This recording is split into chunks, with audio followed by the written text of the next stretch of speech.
Excusez-moi parce que je n'ai plus de voix depuis 2 jours. Donc, Carole Strugala, adjointe à la direction nationale de l'USEP. Je vais essayer de pas trop parler parce que ça fait un peu mal, mais je serai ravie de répondre à vos questions. Promis, juré. Merci, Voilà, bah, Carole. Carole. Bon courage déjà, Carole. Donc moi, c'est Jennifer Areto, en gros, conseillère d'animation sportive, enfin conseillère technique sportive, fonctionnaire et en charge des dossiers engagement pour l'UFOLEP. Merci Jennifer. Et du coup, je termine la présentation des animateurs ce soir. Donc, les animatrices, Fanny Sarray-Brassens, je suis collègue de Jennifer, je travaille au FOLEP national et je suis en charge du sujet de la vie associative. Je pense que vous avez pu voir, normalement, j'ai clôturé le sondage et je vous l'ai partagé de façon à ce que vous puissiez consulter les résultats au même titre que nous.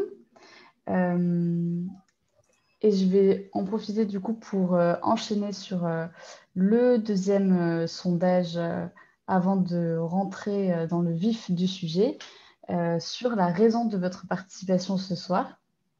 Avec là aussi une question à choix multiples.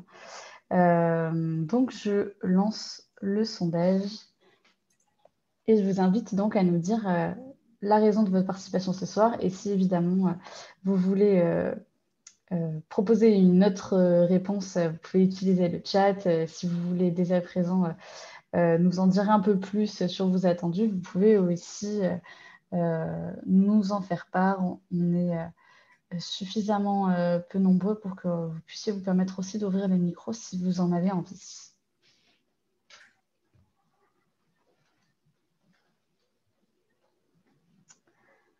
Alors, ça commence à se remplir.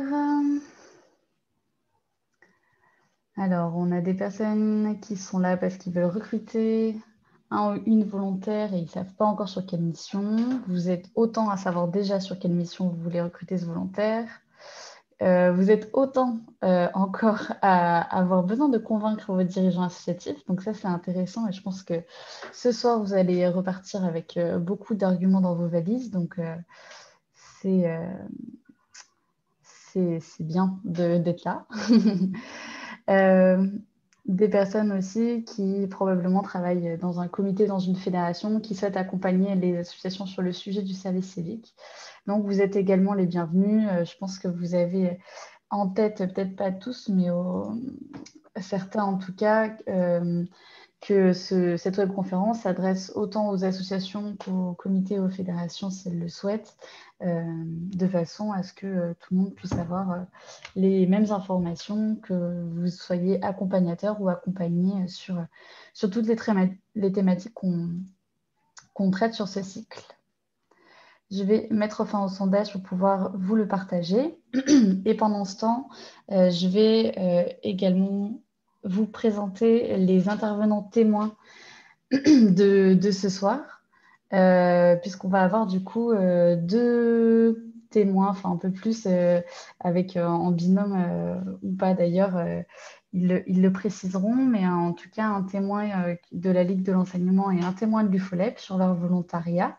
Alors je ne sais pas si ces personnes sont déjà arrivées et d'ailleurs il faudra compléter, je n'ai pas eu le temps de mettre le nom du volontaire qui est chapeauté par Véronique Quentin. Donc, je lui permettrai de pouvoir en dire un peu plus et voilà, rattraper ma petite erreur. Ok. Pas de souci. Alors, c'est bonsoir tout le monde. Du coup, c'est la tutrice qui a accompagné un ancien volontaire service civique. Alors, c'est Marina Mdala. Alors, je sais pas si Marina, elle est connectée, mais je sais pas trop, je me rappelle plus comment s'écrit son nom de famille. Et Touahir. Donc, voilà. Très bien, c'est rétabli. Merci en tout cas d'être là, Véronique. Et là, c'est voilà, simplement la petite présentation de départ et on vous donnera la parole après. De toute façon, je vais vous partager un peu le déroulé de cette webconférence. Une fois que Pauline ou Daniel plutôt, il me semble que Pauline ne pouvait pas. Pauline ne pouvait pas venir ce soir, ouais. Daniel. Alors, Daniel, je crois que je l'ai vu dans les participants. Ouais. On n'a pas ouvert le micro encore. En bas à gauche. Tout en bas à gauche de l'écran. Bon. Super. Alors, bon, effectivement, moi, j'étais tuteur de Pauline, un service civique. Donc, je vais intervenir pour relater l'expérience. Pauline ne peut pas être présente ce soir parce qu'elle vient d'être prise pour un travail saisonnier et elle va rentrer trop tard. Donc, elle ne sera pas là avant au minimum 20 heures, donc pas possible. On a échangé un petit peu avec elle avant cette visio pour certaines visios, avoir un peu plus son ressenti du côté service civique et moi du côté tuteur. Complémentaire donc pour les besoins et les attentes de cette visio. Merci à vous deux d'être présentes.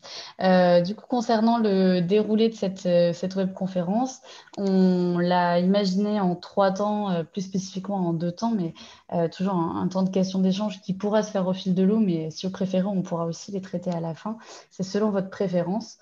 Un premier temps qui va être animé par Éléonore, qui va nous répondre à plein de questions, les vôtres, mais principalement les 3 qui sont affichées là sous vos yeux sur la présentation du dispositif de service civique, parce que le service civique, on est convaincu que vous en avez tous au moins déjà entendu parler une fois, mais entre en entendre parler et creuser un peu plus le sujet, on pense qu'il y a des éléments à vous partager, donc sur le dispositif en lui-même, mais aussi sur l'intérêt pour votre association. Donc là, c'est vraiment le moment où vous allez pouvoir concrétiser soit votre volonté de finaliser votre projet de recrutement, puisqu'on a vu dans les raisons de votre participation que plusieurs d'entre vous avaient déjà engagé les démarches. Et pour ça, une dernière question vous permettra d'entendre quel accompagnement de la part de soit votre comité UCEP, UFOLEP, soit de la part de votre fédération Ligue, vous pourrez bénéficier, avoir et surtout prendre conscience voilà, de toutes les personnes qui pourront vous entourer pour finaliser ce projet. Comme vous l'avez entendu juste avant, on va enchaîner ensuite avec 2 témoignages. Et l'idée étant voilà, de aussi ne pas hésiter à poser vos questions pratico-pratiques à ces 2 personnes qui ont vécu cette expérience, notamment au regard de la crise. Hein, ça, c'est intéressant, notamment de l'axer sur ce sujet. Et enfin, voilà, comme je le disais, un temps de questions et d'échanges. N'hésitez pas à utiliser le chat, à lever la main. Je pense que tout le monde est suffisamment rodé à l'outil. Mais si ce n'était pas le cas, n'hésitez pas. Et si vous souhaitez poser des questions aussi en privé, si c'est plus simple pour vous, il n'y a pas de souci. Toutes les méthodes, tous les moyens sont bons. Donc, on est là voilà, à votre disposition. Et si c'est bon pour vous, je vais donc passer la parole à Léonore pour qu'elle enchaîne. Oui, donc rebonsoir à toutes et à tous. L'idée, c'est avant de commencer, de prendre juste peut-être 1 minute ou 2 minutes pour répondre à quelques questions sur Ambicas. Donc, je vous mets le lien dans le chat. L'idée, c'est de voir un peu quel est votre niveau de connaissance sur le service civique à partir de 5 affirmations sur lesquelles je vous invite à répondre oui ou non, du coup. Donc, ça va aller vraiment vite, mais ça va permettre de pouvoir faire la transition avec la suite et savoir un peu sur quoi développer ou non. Par rapport à votre niveau de connaissance du dispositif. Donc, je vous mets le lien là. J'espère que du coup, vous allez toutes et tous bien réussir à aller dessus. Normalement, vous allez voir une question voilà, qui est accueillir un volontaire en service civique, ça permet de soulager les salariés sur leurs activités. J'espère que tout le monde voit bien cette question et je vous invite à répondre oui ou non, du coup, directement sur le lien Micast que je vous ai mis dans le chat. Et une fois que tout le monde aura répondu, on passera à la seconde. Je vois qu'il y a déjà eu une réponse, donc c'est que ça fonctionne. Et tant mieux. Je te laisse partager ton Je écran. lance le chrono. Okay. Si tu souhaites partager ton écran, Éléonore, j'ai arrêté le mien. Ah oui, bah parfait. Comme ça va permettre de... Hop. Donc, accueillir un volontaire en service civique, ça permet de soulager les salariés sur leur activité. On a un oui et un non pour le moment. Je ne sais pas, on est combien en tout pour voir à peu près au niveau timing combien de temps je laisse. Une quinzaine de Une personnes. quinzaine. Si tout le monde répond. On va encore attendre d'avoir quelques réponses. Je vous invite tous à répondre. Pour le moment, on a majoritairement non, oui, ça se rééquilibre un peu. Hop, non. S'il y en a qui ont des difficultés avec Bicast, vous nous le dites, hein, si éventuellement c'est la première fois pour vous. N'hésitez pas surtout, effectivement, à nous le dire. Là, il y a 6 réponses, donc il y en a qui n'ont pas encore répondu. Je vous laisse quelques secondes les autres pour répondre, si ça vous va. Ok, donc là, on est à peu près sur l'équilibre. Dans 10 secondes, on va passer à la question suivante. Donc, pour le moment, pour vous, c'est 50-50. Le volontaire en service civique peut permettre de soulager les salariés sur leurs activités. Hop, je passe à la seconde question, du coup.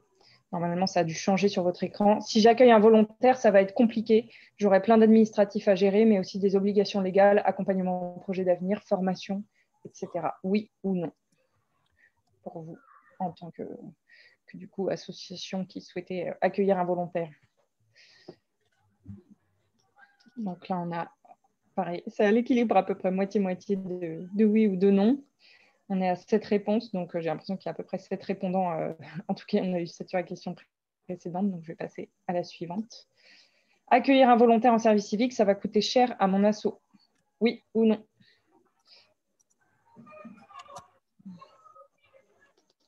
Oui, donc 4 réponses non, 1 réponse oui. Je vous laisse encore 5 non, 1 oui. 5 non, 2 oui. Ok. Accompagner un volontaire en service civique, ça prend du temps, oui ou non?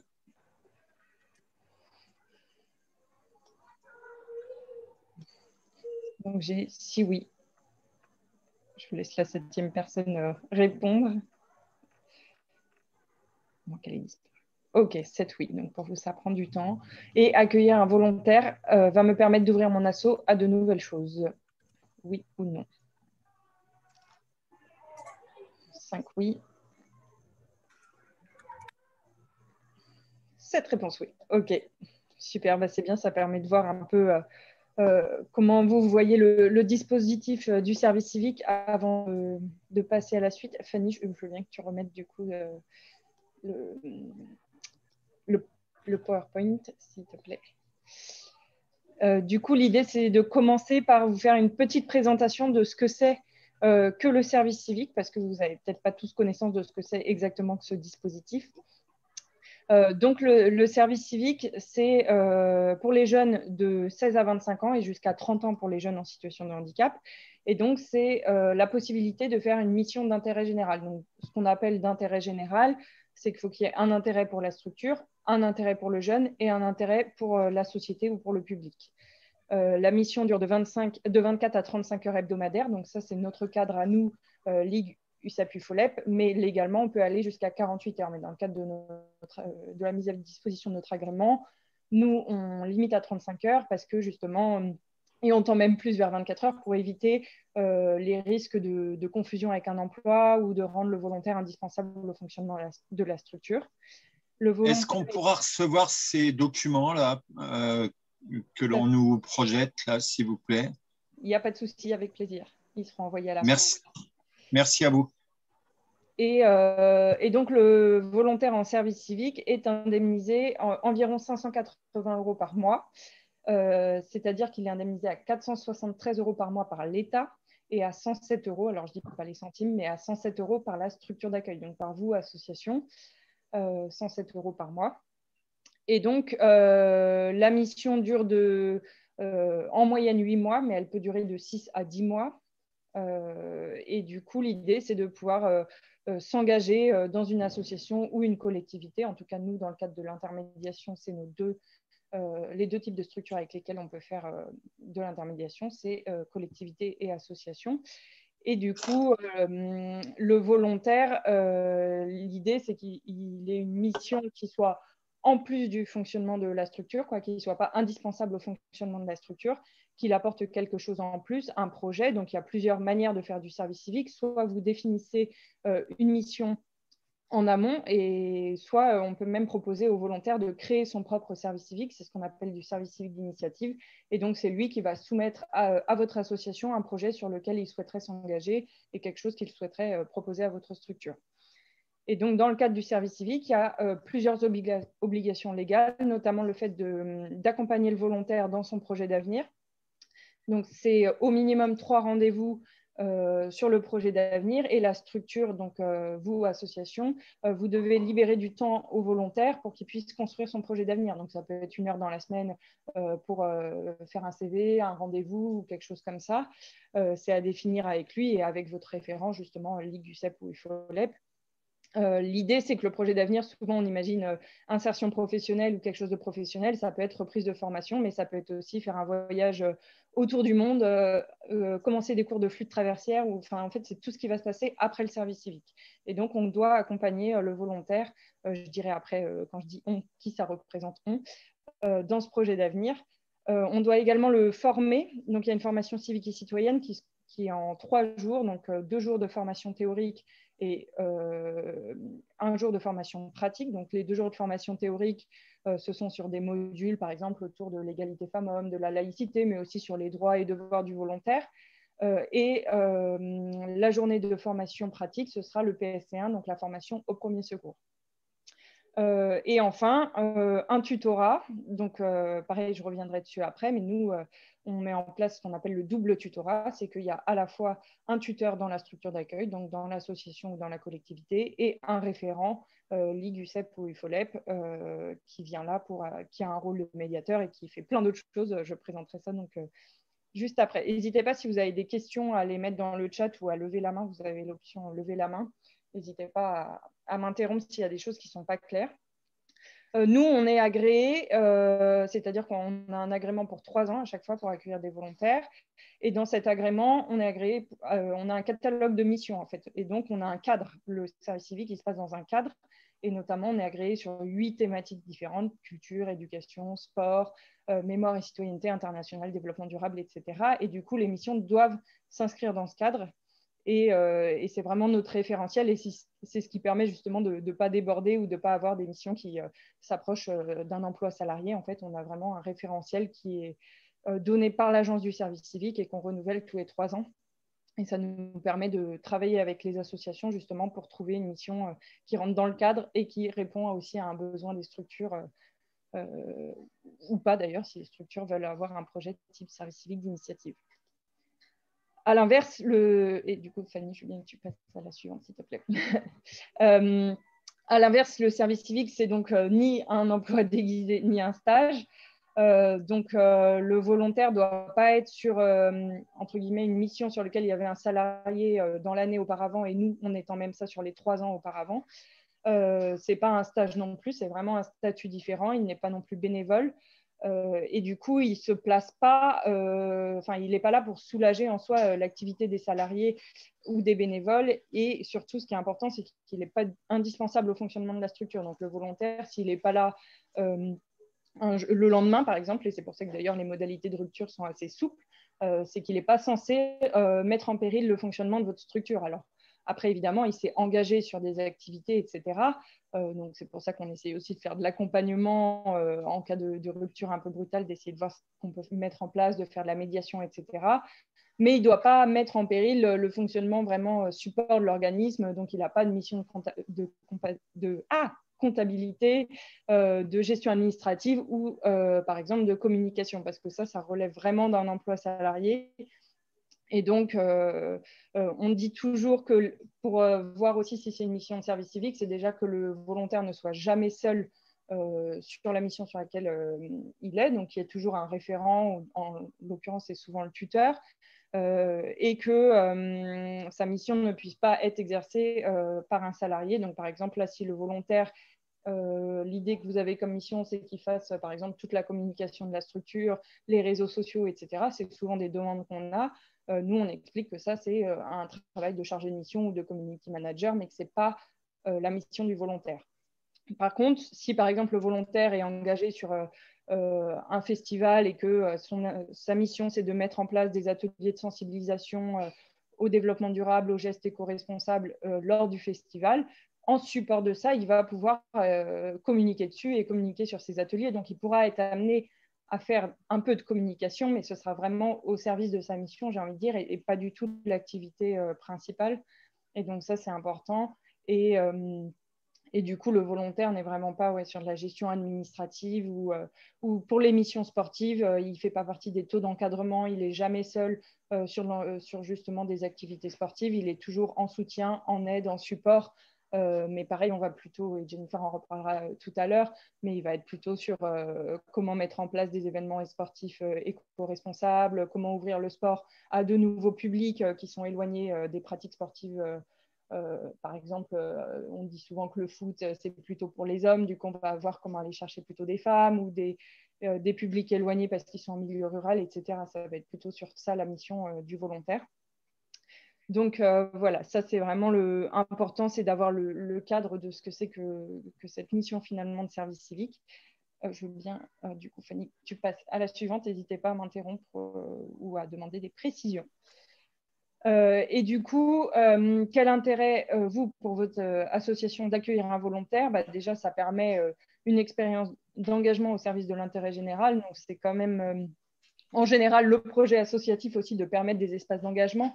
Et donc, là, on a cet avantage en plus qu'en passant par Ligue, UCEP, UFOLEP, on a vraiment un accompagnement renforcé. Les structures bénéficient d'un accompagnement renforcé, j'en parlerai après.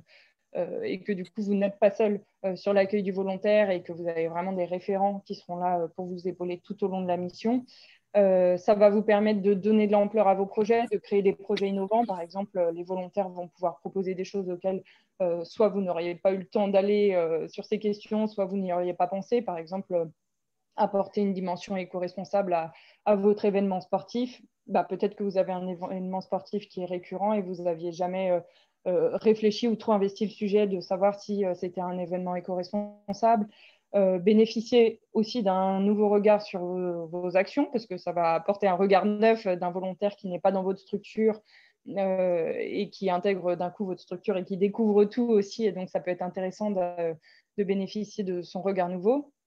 Et ça vous permet, vous aussi, d'intégrer le réseau fédératif. Alors, j'imagine que si vous êtes là, c'est que vous êtes déjà affilié chez nous, mais l'idée, c'est aussi que le service civique, ça peut être pour vous une porte d'entrée pour aller après sur d'autres actions auprès de nos réseaux et de pouvoir intégrer, on a un réseau de 25 000 assos en France, donc de pouvoir intégrer ce réseau plus largement au-delà du dispositif service civique.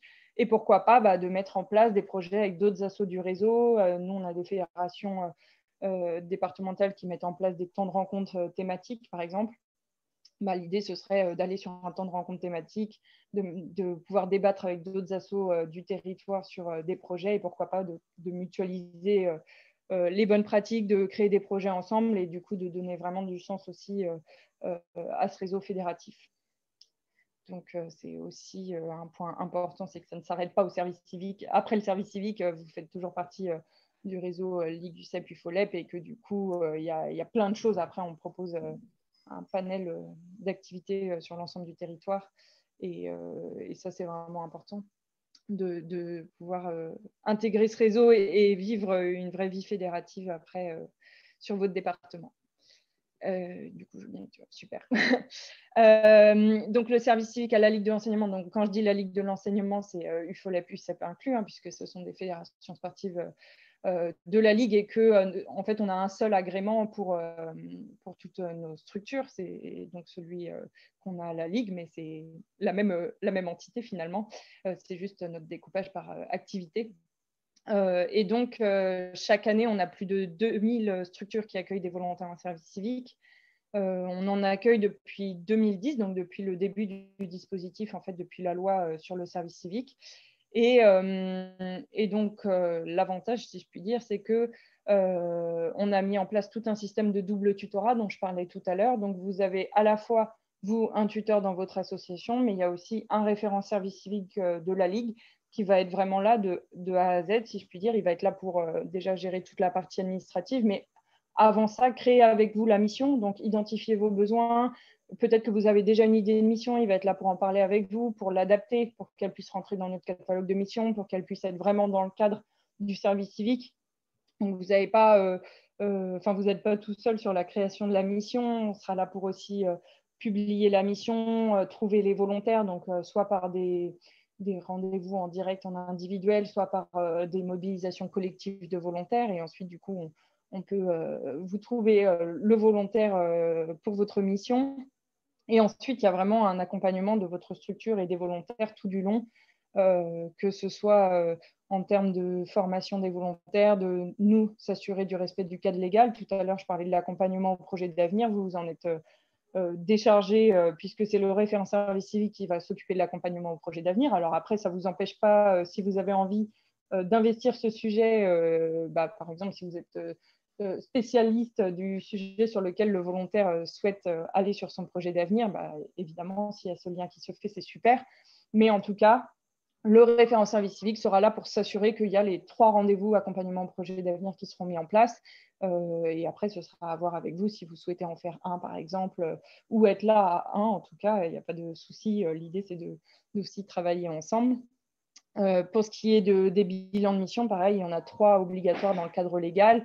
Et donc, à minima, le référent service civique s'assurera que les 3 bilans seront faits, fera le premier et le dernier avec vous. Et après, selon les structures, c'est parfois plus pertinent que le bilan intermédiaire soit fait par la structure d'un côté, par le référent de l'autre, ou tout le monde ensemble. Enfin, voilà, c'est vraiment selon les modalités de mise en place avec vous et votre référent.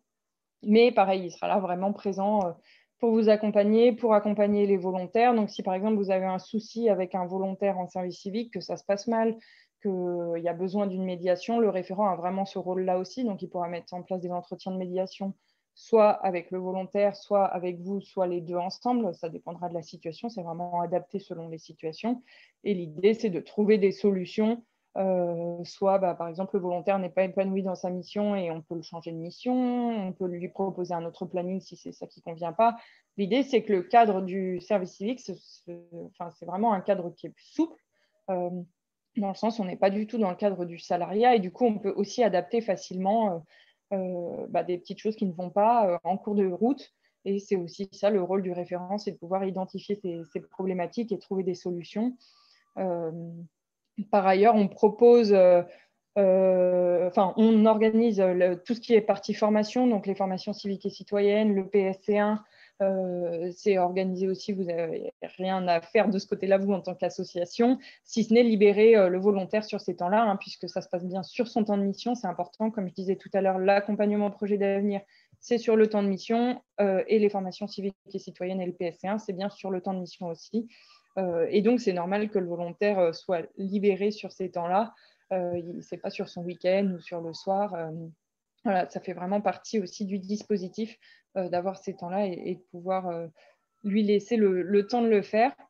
Nous, depuis 2010, du coup, on a accueilli plus de 30 000 volontaires sur l'ensemble de notre réseau, donc, sachant qu'on est vraiment sur l'ensemble du territoire. Voilà, côté Ligue, je sais que le seul département sur lequel on n'accueille pas de volontaires, c'est les Alpes-Maritimes. Mais après, voilà, on est vraiment implanté partout et du coup, on a développé aussi une vraie expertise et on peut créer de la transversalité aussi avec nos autres secteurs au-delà du service civique, sur toutes les autres questions. Voilà, que ce soit UFOLEP, UCEP ou Ligue, on peut aussi élargir notre réseau pour vous, associations, comme je disais tout à l'heure, intégrer la vie fédérative, mais aussi pour les volontaires. Ils intègrent vraiment un réseau avec plein d'autres jeunes engagés et des moins jeunes d'ailleurs. Et c'est l'idée de pouvoir aussi découvrir d'autres choses, même après leur mission, pendant leur mission, en parallèle de leur mission.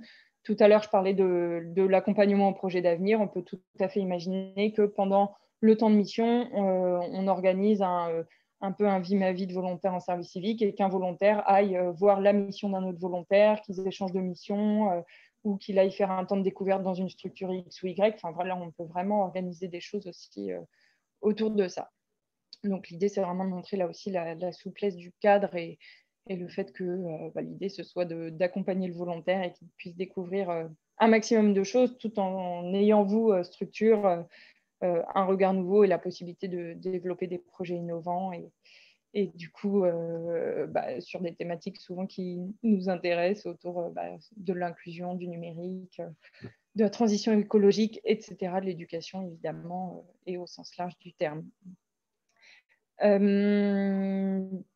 Du coup, je voulais vous présenter quelque chose qui s'appelle aussi les grands programmes d'engagement. Je ne sais pas si on a la slide sur les grands programmes. J'ai l'impression qu'elle a sauté. Bon, c'est pas grave.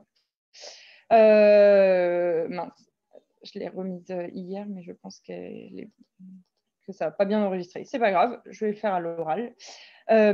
Du coup, on a mis en place aussi ce qu'on appelle des grands programmes d'engagement. Et ça, en fait, l'idée, c'était de prendre une thématique nationale, une thématique sociétale un peu clé, et de créer tout un programme autour de ça qu'on mettrait à disposition de nos volontaires, de nos bénévoles et du coup aussi de nos associations et collectivités affiliées. Donc, l'idée, c'est de partir d'une thématique clé. Donc, on a un grand programme autour du numérique, un grand programme autour du sport, un grand programme autour de la lecture et de l'écriture, un grand programme autour de la transition écologique. Et donc,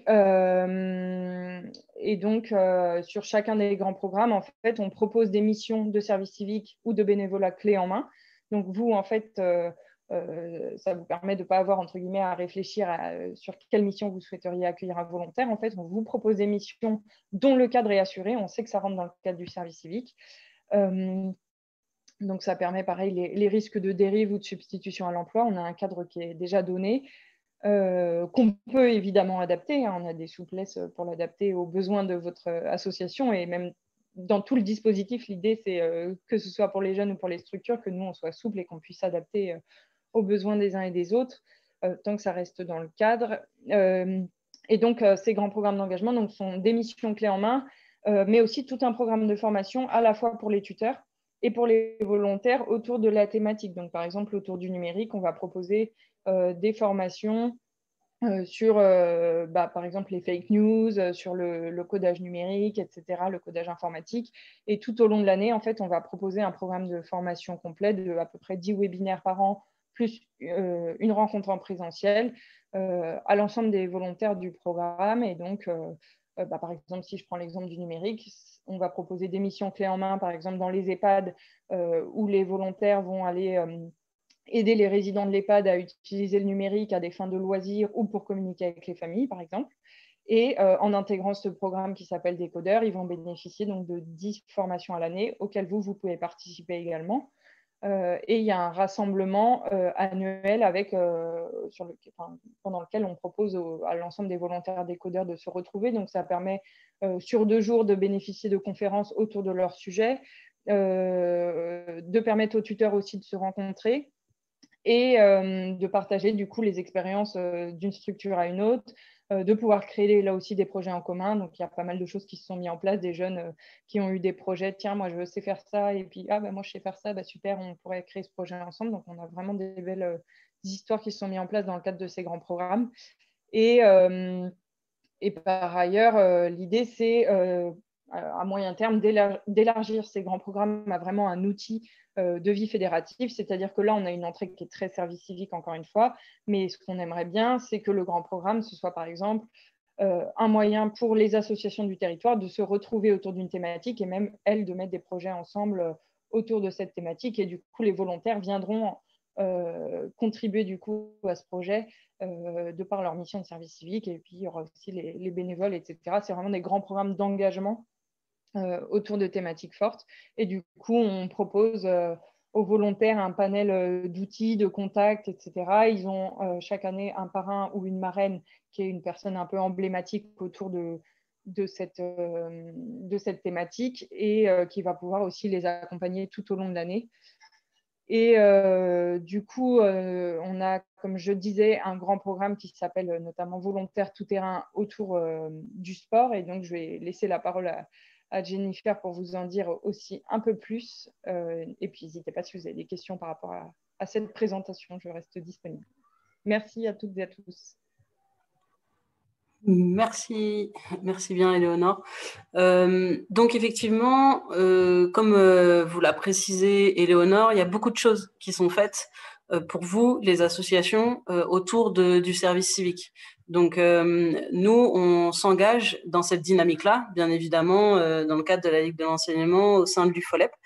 Et pour ça, on a créé donc, avec la Ligue, ce grand programme qui s'appelle Volontaire tout-terrain Donc, vu qu'on aime bien les anagrammes ou les diminutifs, plutôt, ça fait VTT, voilà, comme le vélo. Donc, des fois, vous pouvez entendre parler de ce grand programme VTT. Donc, le grand programme, comme on vous l'a expliqué, ça vous permet finalement de faciliter les choses pour pouvoir recruter des jeunes volontaires. On a pré-mâché des missions. Donc, nous, on a pré-mâché des missions dans 3 axes différents au regard de notre projet sportif fédéral. Pour pouvoir finalement faire en sorte que les missions collent au projet qu'on a envie de mettre en œuvre. Donc, le premier axe, c'est des missions type autour du multisport. Le deuxième axe autour de publics éloignés ou sur des territoires qui en sont éloignés. Et le dernier axe sur tout ce qui est autour de l'éthique et de la citoyenneté. Donc, notamment justement sur le sport et l'écologie, le sport et la lutte contre le dopage, par exemple, la santé, etc. C'est vraiment des missions, on va dire, en lien avec des supports en lien avec le sport. Donc ça, c'est vraiment important de se dire que vous êtes accompagné dans les types de missions que vous pourriez faire, notamment dans le cadre du plan de relance aussi.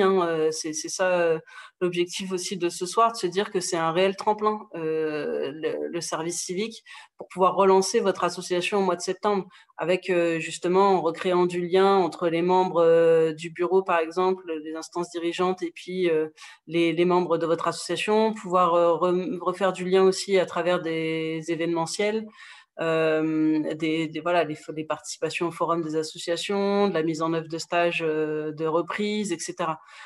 C'est vraiment l'idée de pouvoir finalement vous aider dans la rédaction des missions, et vu qu'elles sont déjà validées, tout va beaucoup plus vite en fait. Tout va plus vite et plus simple. Donc ça, c'est la première chose au niveau des missions et de l'accompagnement.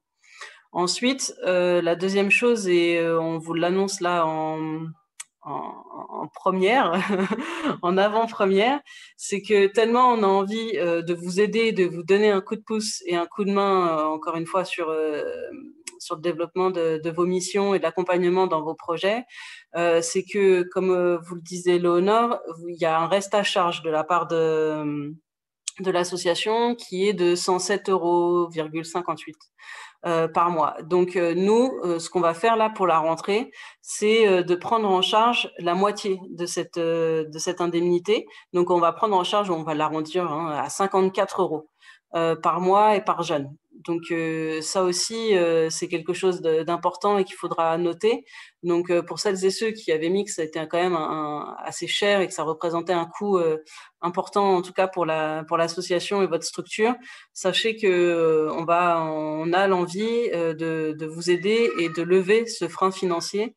Donc, je répète, en prenant en charge 54 € par mois, bien évidemment, par jeune, toute la durée de la mission, donc qui est entre 6 et 10 mois à peu près, avec une moyenne à 8 mois. Donc voilà, donc à partir de septembre, août, là, j'imagine que ça va plutôt reprendre à partir de septembre, mais ça pourrait commencer à partir du mois d'août, par exemple, et ce, donc, jusqu'à la fin de la mission du ou de la jeune. Donc ça aussi, c'est effectivement important à noter. Et le troisième point, pareil, ça a été dit et c'est marqué ici, autour des formations. Donc pareil, il y a ces cycles autour de la formation des volontaires et des tuteurs, donc par rapport à ces 3 axes, pour pouvoir mener à bien vos missions. Et les missions du volontaire, et un rassemblement, pareil, des volontaires, donc soit propre aux volontaires UFOLEP, ou alors finalement de tous les grands programmes réunis, parce que voilà, dans le cadre de chaque grand programme, il y a ces formations, il y a ces regroupements.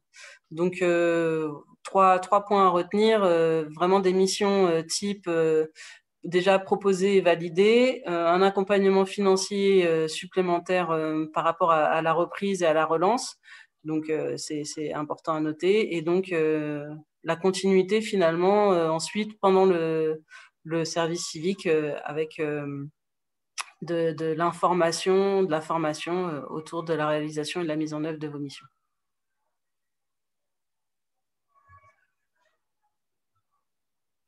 Et du coup, Fanny, je ne sais pas, ou Éléonore, et on passe au témoignage, c'est ça? Oui, on peut faire ça. Merci Jennifer. Est-ce qu'il y a des questions, des réactions suite à ce que soit Jennifer vient de vous annoncer, soit ce que Éléonore a présenté juste avant? Bon, de toute façon, je sais que vous savez où est le chat, mais dans le doute, je reposais quand même la question. Donc, à ce moment-là, je vous propose qu'on passe effectivement au témoignage. Vous l'avez compris, on a 2 témoignages aujourd'hui qui nous viennent du Nord et de Mayotte. On n'a pas spécialement décidé avant qui commencerait, mais je vois que Daniel a déjà retiré son micro. Alors, peut-être que... Non, c'est pas synonyme de... Non, ok, j'ai cru que... Mais bon, c'est possible, mais non, c'est pas ça. Du coup, oui, effectivement, je remercie Daniel pour son témoignage. Vas-y, Daniel. Bon, alors, nous, on a eu une situation peut-être un petit peu particulière, parce qu'on a eu le service civique qui a été attribué à la CNS de notre activité GRS. Donc, ce n'était pas un service civique au niveau attribué à un club, à une association précise. J'avais déjà l'année précédente fait une demande, envisagé un service civique au niveau du club. J'avoue qu'au niveau du comité, ça avait été un peu difficile. Il faut vraiment persuader les gens du comité de l'intérêt, du fait que ça coûte pas tellement cher aussi au niveau du club, parce que ça prend quelquefois. Quand on ne connaît pas, on imagine plein de choses. Et c'est pas, ça ne se révèle pas juste, en fait. Donc, cette première année, on n'avait pas abouti. La deuxième année, donc, un service civique attribué à la CNS-GRS. Et ce service civique de la CNS a été déployé sur la région Nord-Pas-de-Calais parce qu'il y avait une demande, effectivement. Il y avait des projets de mission et on savait qu'il y avait 1 ou 2 tuteurs possibles. Donc ça a été aussi des points positifs au niveau d'avoir et déjà des projets et surtout le tuteur. La mise en place a été, je ne sais pas si on a essuyé un peu les plâtres, a été un peu compliquée parce que le service civique était attribué à la CNS. Et le référent de notre région ne connaissait pas ce principe-là. Donc, la mise en place a été un peu longue. Je pense que c'était certainement nouveau. C'était peut-être les premiers services civiques attribués à une CNS. Heureusement, on a eu une intervention du président départemental et de notre délégué, qui ont vraiment tout fait pour nous faciliter la tâche et mettre en route le plus vite possible. Le service civique était un service civique de 6 mois, de février à juillet, en sachant qu'on est également tombé sur la période du confinement. Donc, deuxième écueil. Et là, on a eu un peu des versions différentes. On abandonne le service civique pendant le confinement. On a tenu bon. On était en capacité de le maintenir, de le gérer, même s'il y a des choses qui n'ont pas abouti. Donc, on a eu l'accord pour poursuivre ce service civique pendant le confinement. Les missions, elles ont été de 3 ordres, puisque c'était au départ par la CNS.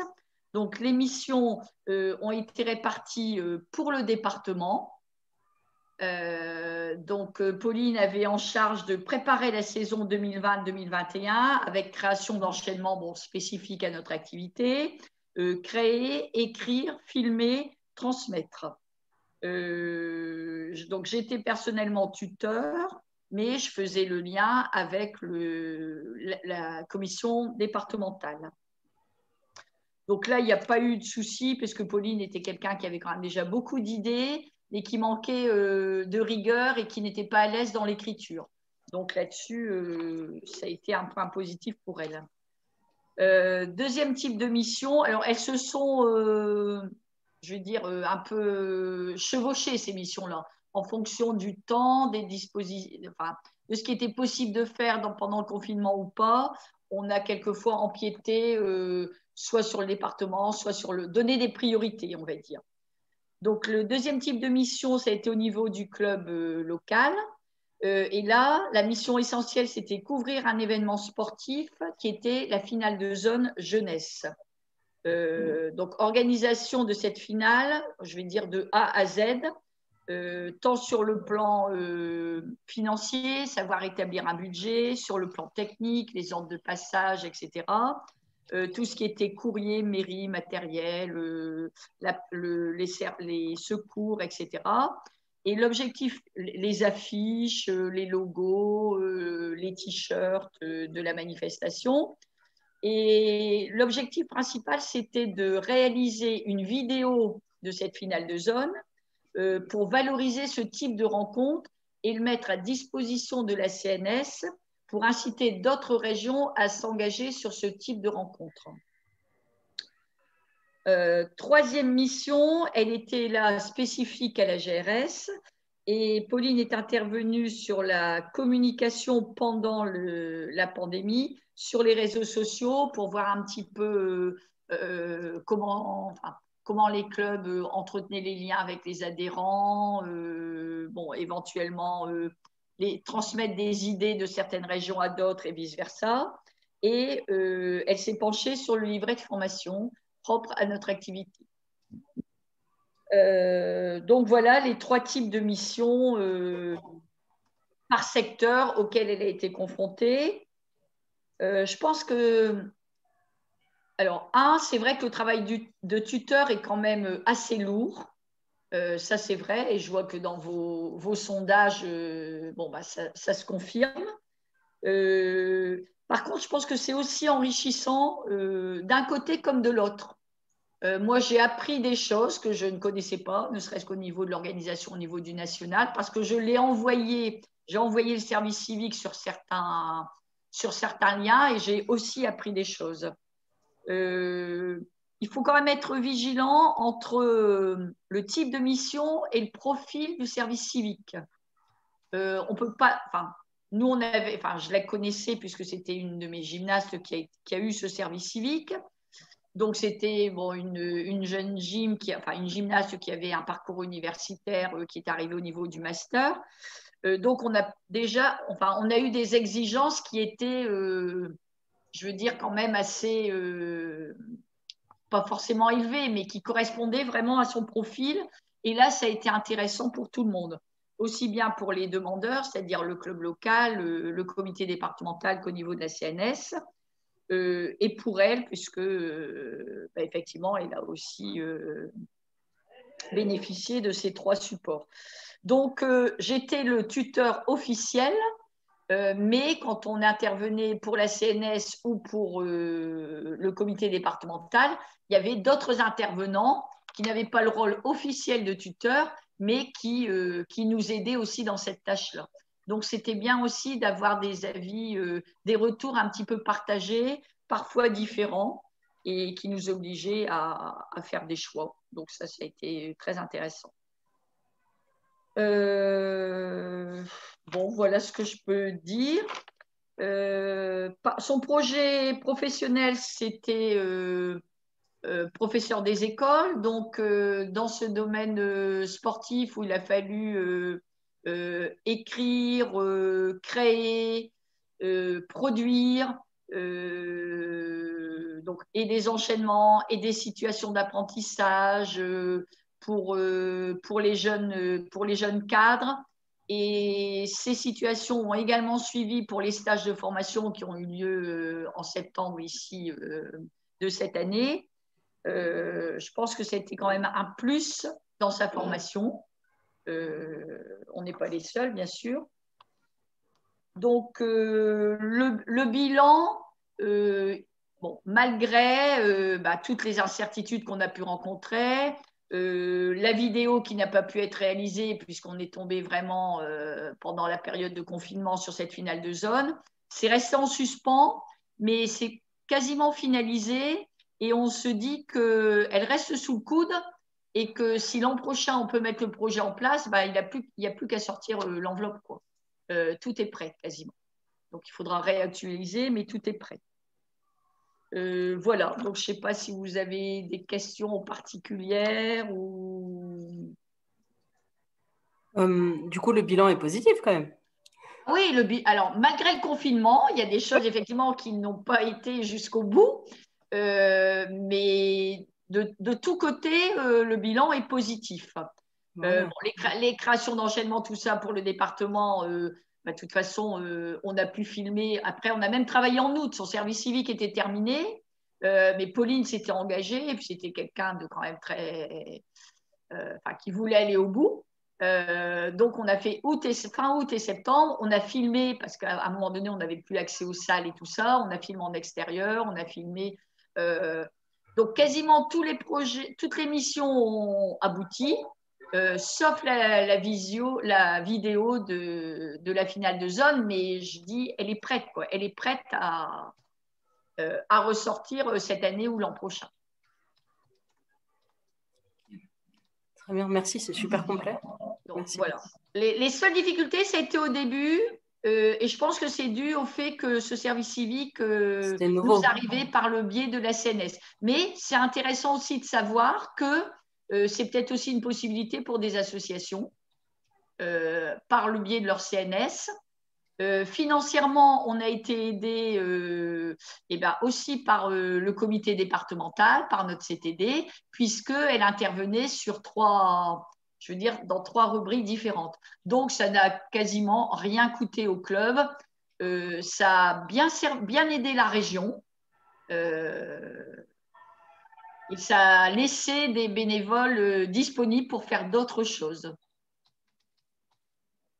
Donc, voilà mon témoignage. Super, merci beaucoup. Est-ce qu'on passe directement au témoignage Du coup, je ne sais pas. Véronique, si tu peux faire l'introduction, parce que je ne sais pas exactement qui intervient. Je sais que c'est l'association CASA, mais… ouais. C'est Marina. Je ne sais pas si vous voyez. Alors, il y a Marina qui est tutrice, qui est l'ancienne tutrice de Touahir, ils sont tous les deux ensemble là. Ok. Et du coup, c'est eux qui vont présenter le tutorat et la mission qu'ils ont vécue par l'intermédiation de la Fédé. Ok, super. Et merci à tous les deux, même tous les trois. Et puis, c'est à vous. Merci. Alors, bonjour à tous. Je suis Marina. Vous m'entendez? Ok. Donc, je suis bénévole dans une association de quartier qui s'appelle CASA. C'est une association qui a été créée pour accompagner les jeunes, pour lutter contre l'oisiveté, contre…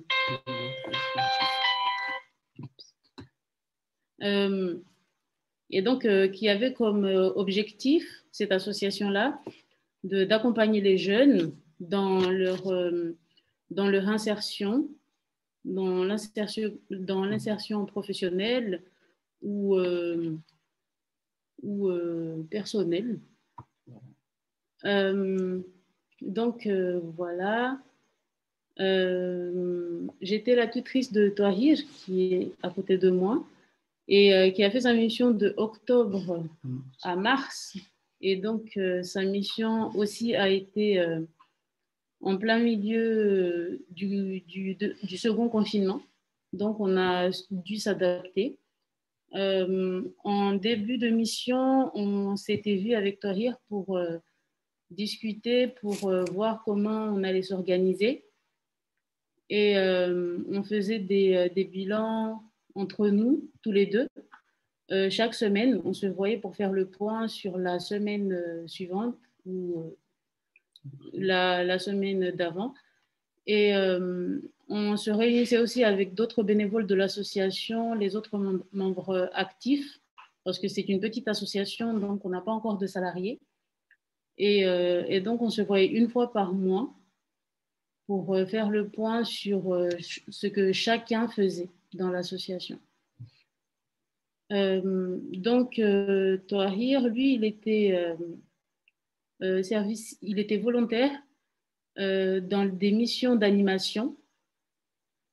C'était des ateliers qui avaient toujours un rapport avec les livres, parce qu'on s'était rendu compte que les jeunes ou même les adultes ne lisaient plus. On a une bibliothèque dans notre village et les gens n'y vont plus. Et donc, notre but, c'était de rapprocher les gens, de les ramener vers la bibliothèque. Et donc, c'était sa mission principale, créer du lien entre les gens et les livres. Et donc, on faisait des ateliers de bibliothèque de rue dans les quartiers du village.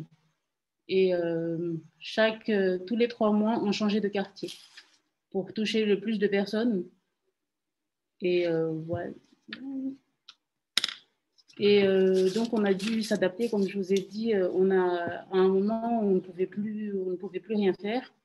Donc, jusqu'à la fin de ta mission, on n'a pas pu faire jusqu'en mars. Donc, c'était depuis février jusqu'en mars, on n'a pas pu faire d'atelier. Voilà. Okay, moi, je ne sais plus. Tu veux parler, Tohir? Oui, je vais parler. Alors, moi, je m'appelle Abdou Moussa Tohiri. Je suis étudiant en 2e année à l'Université de Mayotte. Je suis en licence de géographie. Du coup, j'ai été engagé service civique à l'association CASA. J'ai commencé au mois de mars, ou plutôt au mois d'octobre jusqu'au mois de mars, le 31. Du coup, quand j'ai commencé ma mission, au début, c'était un peu compliqué parce que je devais m'adapter. Je ne connaissais pas encore les bénévoles. Du coup, c'était un truc nouveau pour moi parce que je faisais les études à côté et ma mission. Du coup, je devais m'organiser. Mais malgré ça, Marina, elle était avec moi. Elle m'a accompagné durant toute ma mission, ainsi que la Ligue de l'enseignement, parce que j'avais 2 tutrices. Il y avait Tandima qui était à la Ligue de l'enseignement et Marina dans l'association. Du coup, ils m'ont accompagné jusqu'au bout de ma mission. Au début, on m'a tout donné. On m'a donné les outils pour que je puisse avancer dans mes ateliers, que ce soit ordinateur ou la logistique pour le transport des matériaux. Après, je devais aussi organiser les ateliers avec Marina et devais aussi faire m'organiser pour qu'à chaque fois que je fais un atelier, qu'il y ait au moins 2 bénévoles, 3 bénévoles avec moi. J'ai dû m'adapter aussi parce que les bénévoles avec qui je travaillais, ils faisaient aussi des études à côté. Du coup, je les appelais tout le temps. L'association, ils m'avaient donné un téléphone. Je pouvais les appeler pour discuter un peu avec eux. Après, ils étaient bienveillants avec moi aussi, les bénévoles. Ils m'ont accompagné jusqu'au bout. Après, comme Marina l'a dit, on était en période de confinement. Du coup, on a dû changer les choses. Du coup, je vais travailler dans un espace numérique parce qu'on a aussi un espace numérique au sein de l'association. Du coup, il y avait aussi un engagé service civique qui travaillait là-bas. Du coup, j'ai changé ma mission. Du coup, j'ai dû faire une formation pour pouvoir travailler dans l'espace numérique. J'ai appris plein de choses parce que dans l'espace numérique, on propose des services de proximité. Les gens ils peuvent venir pour payer leurs factures ou demander, par exemple, qu'on leur écrive une lettre ou pointer chez Pôle emploi, faire plein de choses. Du coup, j'ai appris plein de choses. Même j'ai appris à faire des devis, plein de choses parce qu'on vend aussi des portables, plein de choses là, dans l'association. Du coup, j'ai appris plein de choses à côté. Et moi, je dirais que avoir fait service civique m'a vraiment ouvert les yeux sur beaucoup de choses parce que j'avais des responsabilités. Du coup, j'ai dû m'organiser par rapport à mes études à côté. Et malgré ça, je dirais que c'était positif parce que j'ai validé mon année. Du coup, c'était bien malgré que j'avais des missions, que j'avais plein de choses à côté. Je me suis organisé parce qu'en faisant service civique, justement, j'ai vu que c'est de vraiment s'organiser par rapport aux missions qu'on m'avait confiées. Après, si ça m'a plu parce que depuis que j'ai commencé, il y avait toujours mes tutrices qui m'appelaient, qui me demandaient comment ça se passait, est-ce que ça se passait bien avec les bénévoles. Et ça se passait super bien. Je m'attendais bien avec le président de l'association, avec tout le monde. Et tout le monde était bienveillant avec moi. Véronique aussi, elle m'appelait de temps en temps parce que des fois, on faisait aussi des formations ici à la bibliothèque. Du coup, Marina, il m'accompagnait aussi.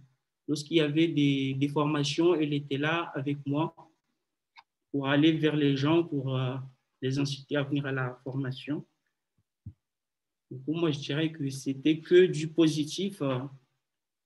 Moi, si je pourrais donner conseil à quelqu'un, je lui dirais de vraiment faire service civique parce que ça m'a vraiment ouvert les yeux. Parce que moi, j'ai pour objectif plus tard d'être professeur des écoles.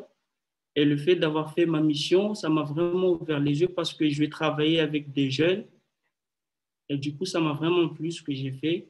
Et j'ai décidé de m'engager, de rester dans l'association. Et jusqu'à présent, je suis avec eux. Voilà. Voilà. Merci beaucoup pour ces deux, et du coup 3 en tout, beaux témoignages. Du coup, est-ce que juste tu peux nous en dire un peu plus sur comment ça s'est passé, le contact avec les gens qui venaient dans les bibliothèques de rue? Est-ce que toi, tu faisais la lecture pour eux ou est-ce que tu leur présentais la bibliothèque et les ouvrages? Enfin, comment ça se faisait le lien avec eux? Au début quand on avait commencé, je leur ai d'abord présenté c'était quoi l'objectif, pourquoi on faisait ça. Chaque fois qu'on allait dans un quartier, on faisait d'abord ça, on faisait d'abord la présentation. Après, on commençait. Après, on alternait avec les bénévoles. Des fois, je lisais. Après, les autres, ils essayaient d'encadrer. Comme c'était des enfants, c'était un peu compliqué parce qu'il fallait faire le gendarme tout le temps. Mais ils étaient bienveillants avec les enfants et on alternait, on va dire. Il n'y avait pas que moi qui lisais les livres. Je faisais mon maximum pour que les bénévoles ils participent avec moi parce que je ne voulais pas qu'ils se disent que voilà que c'est moi qui prends la place. Et du coup, je les laissais aussi animer les ateliers aussi. Ok, super. Bah, merci beaucoup. C'est un chouette projet, en tout cas, tous les deux, là, que ce soit l'association ou toi dans ton volontariat en service civique. Et c'est chouette que tu continues ton engagement auprès de l'asso. Est-ce que vous avez des questions par rapport aux 3 témoignages du coup qu'on a eus? Du coup, j'invite les autres participants, si vous avez des questions, n'hésitez pas. Non, ça va. Je voulais demander, est-ce qu'il y aura d'autres témoignages aussi de jeunes qui seront là ou pas? Après, là, ce soir, je ne crois pas, Fanny, je t'ai allumé. Non, parce que Pauline, effectivement, a eu un empêchement du fait d'une bonne nouvelle, hein, mais voilà, du fait qu'elle ait trouvé un emploi, elle ne pouvait pas être présente ce soir. Donc voilà, on avait prévu que vous deux initialement ce soir, mais après, ça n'empêche que si tu souhaitais échanger avec d'autres volontaires, je pense qu'Éléonore aura tout à fait la possibilité de te mettre en relation. Avec d'autres personnes qui ont eu la même expérience que toi. Si dans le fond de la question, il y avait cette envie-là. Oui, c'est ce que j'étais en train de d'écrire dans le chat du coup en message privé, mais n'hésite pas à me contacter aussi. Je peux te présenter, on a des programmes aussi de formation juste entre jeunes de moins de 31 ans, et etc., qu'on propose gratuitement à l'ensemble de nos jeunes engagés. Donc, n'hésite pas, si ça t'intéresse, je pourrais t'en dire plus aussi. D'accord, merci.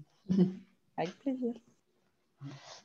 Et si parmi les associations qui sont présentes, il y en a qui auraient cette envie d'échanger avec une association qui est proche en termes d'objets de la leur pour peut-être voir encore plus de corrélations. Là, par exemple, on a eu l'exemple d'un sport et l'exemple de la thématique autour de la lecture, mais s'il y a d'autres personnes qui souhaitaient qu'on essaye de les mettre en contact avec voilà, une association de cyclisme ou autre, enfin voilà, pour donner plus encore d'envie, c'est aussi quelque chose sur lequel vous pouvez, si on a ça dans nos valises, on n'hésitera pas à vous mettre en contact. Et bien écoutez, si ces témoignages ne suscitent pas plus de questions, je vous propose du coup de vous parler un petit peu de la ressource, notamment de la ressource vidéo qui existe sur le sujet des volontaires en service civique. Alors peut-être que, Éléonore, j'ai fait une capture d'écran du YouTube de la Ligue de l'enseignement. Si tu veux commenter qu'est-ce que sont ces petites vidéos, je te laisse. Ah oui, pas de souci. Effectivement, on avait, c'était pendant le confinement, eu l'idée d'interviewer les volontaires pour savoir comment leur mission s'était adaptée à la situation du confinement. Et du coup, on ne pouvait pas vraiment les interviewer à cause des mesures sanitaires qui avaient en vigueur à l'époque. Et du coup, je leur avais proposé de faire une auto-interview. Donc, je leur avais transmis des questions et ils se filmaient eux-mêmes. Du coup, là, on en a fait, enfin, on en a publié 5 dans la playlist. Les volontaires de la Ligue continuent de s'engager pendant le confinement. Si les confinements perdurent à la rentrée, j'en referai sûrement une série, mais j'espère pas. En tout cas, vous pouvez aller les voir, n'hésitez pas. Merci, Léonore. Du coup, le lien vers cette vidéo sera mis effectivement dans le PowerPoint sous forme de lien cliquable. Et l'image qui se situe derrière, là, c'est plutôt de la ressource côté sport, côté UFOLEP, puisqu'on avait déjà eu l'occasion de faire des webconférences sur le sujet des services civiques. Donc là aussi, vous pourrez aller à nouveau piocher de l'information sur ce sujet si vous avez encore des envies à combler. Ça me permet aussi de faire la transition, alors pas forcément avec des questions et échanges, à moins qu'il y en ait d'autres qui soient arrivés en cours de route. Mais je pensais plutôt à la transition vers le replay de vos webconférences, puisque du coup, là, on est en fin de saison 2020-2021, mais le cycle de webconférences a démarré dès le début de l'année. Et donc, du coup, il y a déjà un certain nombre de webconférences qui sont en ligne disponibles en replay sur plusieurs plateformes auxquelles vous avez accès en tant qu'association ou en tant que comité ou que fédération. Alors déjà, l'espace le plus simple pour les retrouver, c'est probablement sur le lien d'inscription, donc un lien que vous connaissez déjà. Vous voyez, là, c'est la petite photo sur la droite, vous avez un bouton avec le replay des webconférences. Dans les newsletters aussi de vos 3 structures, vous avez régulièrement de l'information qui recircule avec les liens de replay qui recirculent. La chaîne YouTube notamment de l'UFOLEP, et sur Web Affiliate dans la rubrique aide et ressources, vous les avez également ici. Plus spécifiquement, après je peux parler aussi de l'UFOLEP, vous l'avez encore à un autre endroit, on ne sait jamais, peu importe l'endroit où vous le cherchez, vous le trouverez, sur aussi l'extranet. Qui est accessible avec un code que je vous ai communiqué quand je vous ai fait la petite relance de la conférence hier. Donc voilà. Mais si éventuellement, malgré tous ces espaces, vous ne les retrouviez pas, vous n'hésitez pas à vous rapprocher de votre comité ou de votre fédération, ou bien d'une de nous 4 si vous ne les retrouviez pas, évidemment. Avant de clôturer cette webconférence, je voudrais proposer à Brigitte, du coup, qui nous a rejoint, qui est toute fraîchement élue à l'UFOLEP en charge de la vie associative, si elle souhaite s'exprimer. Voilà, elle nous fait l'honneur de sa présence. Je me dis que je ne vais pas me priver de lui proposer de nous dire un mot si elle en a envie. Voilà. Est-ce que Brigitte, tu es toujours là? Oui. Est-ce que vous m'entendez? Parfaitement, oui. Très bien. Alors déjà, je tiens à saluer tous les participants à cette webconférence. Comme tu l'as dit, Fanny, en effet, moi, je suis nouvelle élue à l'UFOLEP nationale. Je suis engagée dans une association sur l'UFOLEP, dans une association multisport. D'ailleurs, on avait aussi recruté une personne en service civique dans le cadre de notre association. Et simplement pour dire en tant qu'élu que nous sommes très à l'écoute de ce dispositif qui, je pense, correspond aussi très bien à la situation actuelle, puisque là, maintenant, il faut qu'on soit tous positifs et qu'on parle de relance et de reprise.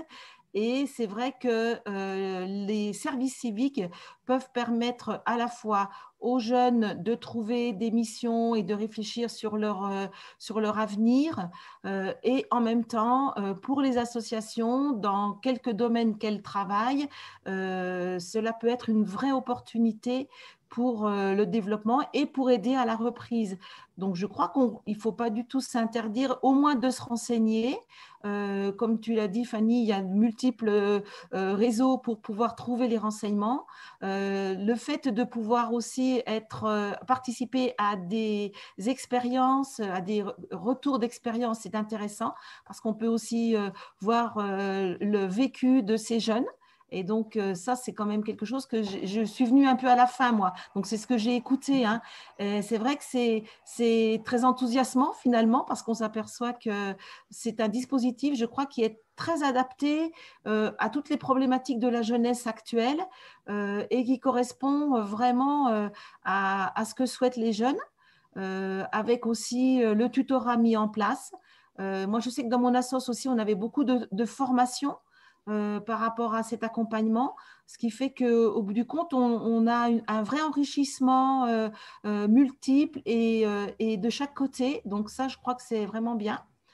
Voilà, je suis très enthousiaste par rapport à ce service civique. C'est un dispositif, je crois, qui en plus a matière à être pérennisé parce qu'on sent bien que de toute façon, il y aura aussi tellement de besoins que voilà, on peut se projeter sur plusieurs années pour pouvoir aussi être toujours accompagnant auprès de la jeunesse et toujours très à l'écoute par rapport à la vie associative et le développement de nos associations. Voilà, j'essaierai d'être un peu régulière et de participer plus souvent à ces webconférences et je me referai quelques replays parce qu'en fait, j'en ai manqué pas mal. Voilà. Merci à tous. Merci Brigitte. Cette pointe d'enthousiasme est particulièrement appréciable et je pense que tout le monde l'a ressenti. C'est aussi pour ça, je le rappelle, que du coup, au niveau de l'UFOLEP, on a décidé de vous proposer ce dispositif exceptionnel de prise en charge de 50% des frais pour l'association. On reviendra vers vous pour aussi vous le recommuniquer dans les réseaux spécifiques UFOLEP. Tant qu'on reste sur le sujet un petit peu spécifique, je rappelle qu'il y a une webconférence, la dernière du cycle, celle-ci n'est pas partagée avec la Ligue avec l'UCEP, mais qui peut très bien vous intéresser, qui porte sur la transition écologique, qui a lieu mardi, la semaine prochaine à la même heure, et qui sera organisée par Léna Picard, donc notre collègue qui travaille à la Ligue et à l'UFOLEP. Donc, n'hésitez pas, vous pouvez encore vous inscrire au même lien qui vous a été envoyé. Je lance simplement un petit sondage avant de clôturer pour de bon cette webconférence. Et évidemment, je laisse la parole aussi à Éléonore et Carole si elle souhaite, si elle a encore un peu de voix, pour dire un mot si elle le souhaite. Pardon. Oui, je vois que Carole fait au revoir avec les mains. Je pense que ça veut dire qu'il ne lui reste plus beaucoup de voix. Je voulais vous remercier pour votre présence et votre participation. N'hésitez pas...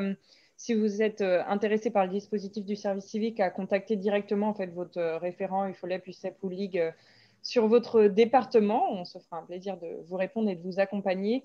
Et puis, si vous avez des questions plus générales, même, je pense que, pour ma part, je reste disponible. Je pense que les collègues aussi, voilà, mais c'est vraiment les référents départementaux qui pourront vous répondre puisque c'est eux qui gèrent le dispositif sur le territoire. Donc, n'hésitez pas à les contacter directement. Voilà, mais en tout cas, s'il y a des questions sur la présentation du dispositif, je peux aussi apporter des compléments si besoin. N'hésitez pas si vous avez des questions. Carole nous dit au revoir, bisous. Au revoir, Carole. Et merci à toutes et à tous et à celles et ceux qui ont témoigné. Oui. Merci à nos intervenants et visiblement, d'après le sondage, vous êtes satisfaits de cette webconférence et donc ça nous rend encore plus satisfaits, nous aussi.